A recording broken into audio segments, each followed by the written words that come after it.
के लिए निकल जाते हैं। राम इसके साथ साथ वो ब्राह्मण और सभी लोग जो है ढूंढने निकल जाते हैं जंगल की तरफ। कुछ दूरी तक जाने के बाद दक्षिणी दिशा में जो है एक पेड़ पर उल्टा लटके हुए जो है एक शूद्र समाज के, हमारे देश के 85% मूल निवासी बहुजनों में से एक, वो जो है ज्ञान प्राप्त कर रहे होते, वो जो है तपस्या कर रहे होते, तप कर रहे होते। ब्राह्मण वहां जाते हैं, ये राम वहां पर पहुंचते हैं। राम पूछते हैं उससे, तुम कौन हो और तुम कौन सा वर्ण से हो और तुम ये तपस्या क्यों कर रहे हो? तुरंत ही जो है वह शंभुक कहते हैं, मेरा नाम शंभुक है और आप मुझे शूद्र समझ लीजिए। जैसे साथियों इस बात को वो शंभुक बोलते हैं कि मैं शूद्र हूं, इसके बाद ये रामायण के ये राम जो है, ये ब्राह्मण राम क्या करते हैं, तुरंत जो है मियान से अपना चमचमाते हुए तलवार को निकालते हैं और उस तलवार से जो उसका सर काट देते हैं, वध कर देते हैं। इसके बाद फिर उसी में लिखा गया है इंद्र भगवान इसके बाद पूरा खुश हो जाते हैं। जितना देवी देवता, जितने भगवान ईश्वर रहते हैं, सभी लोग कहने लगते हैं वाह वाह, बहुत खूब, बहुत खूब, बहुत खूब, बहुत बढ़िया, बहुत बढ़िया, कह के जो है पूरी तरह से राम का जो है प्रशंसा करते हैं।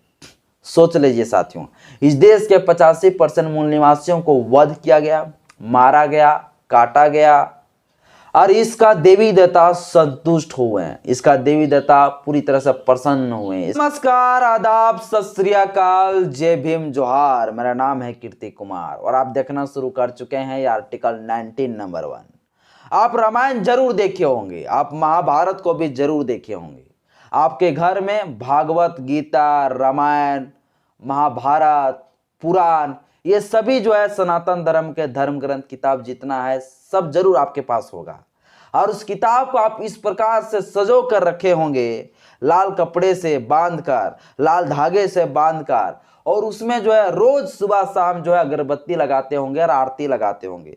पर वही धर्म ग्रंथ किताब को आप कभी पलटा के पढ़े नहीं होंगे। 100% में कहता हूं, इस देश के जो 85% मूल निवासी है ना, उस किताब को कोई पढ़ा भी नहीं है, पर उस धर्म ग्रंथ किताब को एक पवित्र किताब मानकर उसको आरती जरूर लगाते हैं, उसे अगरबत्ती जरूर लगाते हैं। रामायण को आप जरूर देखते होंगे, महाभारत को भी जरूर देखते होंगे, पर उसी रामायण, उसी महाभारत, वही सारे धर्म ग्रंथ किताब जिसमें आपके बारे में, इस देश के 85% मूल निवासियों के बारे में घटिया घटिया किस्म का चरित्र दिखाया गया है, घटिया घटिया किस्म का जो दृश्य दिखाया गया है, घटिया घटिया किस्म के बारे में लिखा गया है, पर उन्हें आप कभी ध्यान नहीं दिए होंगे। और ध्यान भी दिए होंगे तो तर्क नहीं लगाए होंगे कि आखिर यहां किसका वध किया जा रहा है, किसको मारा जा रहा है, किसको काटा जा रहा है, ये सब कभी आप ध्यान नहीं दिए होंगे। साथियों उसी प्रकार से रामायण का जो है एक बहुत बड़ा जो है घटिया किस्म का जो सर्ग लिखा गया है, उनके बारे में आज चर्चा करूंगा। इससे पहले साथियों मैं आपसे अपील करता हूं, मेरे यूट्यूब चैनल में पहली बार आए तो चैनल को सब्सक्राइब करें, बेल आइकन पर प्रेस करें। अगर वीडियो अच्छा लगे साथियों तो लाइक करना बिल्कुल भी ना भूलें, क्योंकि आपका लाइक ही मुझे मोटिवेट करता है। चलिए साथियों वीडियो को स्टार्ट करते हैं।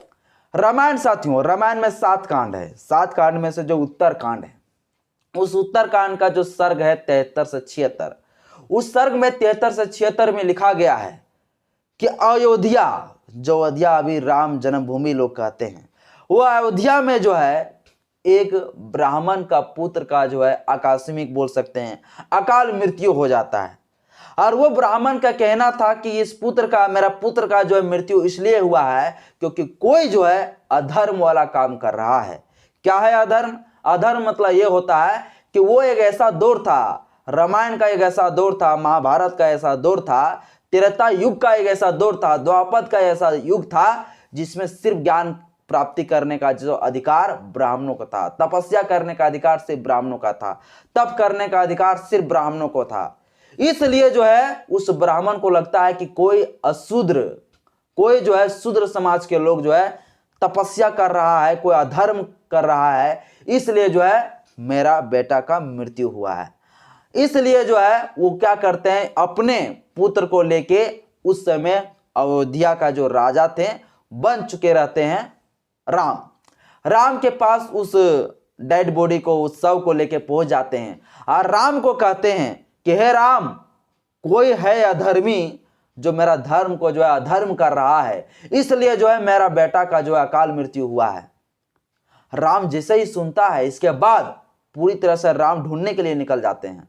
राम, इसके साथ साथ वो ब्राह्मण और सभी लोग जो है ढूंढने निकल जाते हैं जंगल की तरफ। कुछ दूरी तक जाने के बाद दक्षिणी दिशा में जो है एक पेड़ पर उल्टा लटके हुए जो है एक शूद्र समाज के, हमारे देश के 85% मूल निवासी बहुजनों में से एक, वो जो है ज्ञान प्राप्त कर रहे होते, वो जो है तपस्या कर रहे होते, तप कर रहे होते। ब्राह्मण वहां जाते हैं, ये राम वहां पर पहुंचते हैं। राम पूछते हैं उससे, तुम कौन हो और तुम कौन सा वर्ण से हो और तुम ये तपस्या क्यों कर रहे हो? तुरंत ही जो है वह शंभुक कहते हैं, मेरा नाम शंभुक है और आप मुझे शूद्र समझ लीजिए। जैसे साथियों इस बात को वो शंभुक बोलते हैं कि मैं शूद्र हूं, इसके बाद ये रामायण के ये राम जो है, ये ब्राह्मण राम क्या करते हैं, तुरंत जो है म्यान से अपना चमचमाते हुए तलवार को निकालते हैं और उस तलवार से जो उसका सर काट देते हैं, वध कर देते हैं।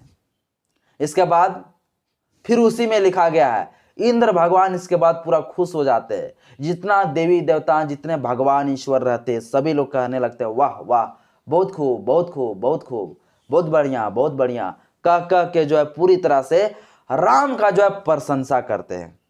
सोच लीजिए साथियों, इस देश के 85% मूल निवासियों को वध किया गया, मारा गया, काटा गया और इसका देवी देवता संतुष्ट हुए हैं, इसका देवी देवता पूरी तरह से प्रसन्न हुए, इसका देवी देवता खुश हुआ। आने की पूरी तरह से प्रशंसा मनाई गई, पूरी तरह से जो खुशियां मनाई गई, क्योंकि एक शूद्र समाज के लोग का सिर्फ इतना ही गलती था क्योंकि वो ज्ञान प्राप्त करना चाहते थे और वो एक ऐसा दौर था जिस समय शूद्र समाज के लोगों को ज्ञान प्राप्त करने का अधिकार नहीं थे, इसलिए उसे वध कर दिया गया। और हम लोग आज भी अपने समाज की हार पर हम लोग खुशियां मनाते हैं।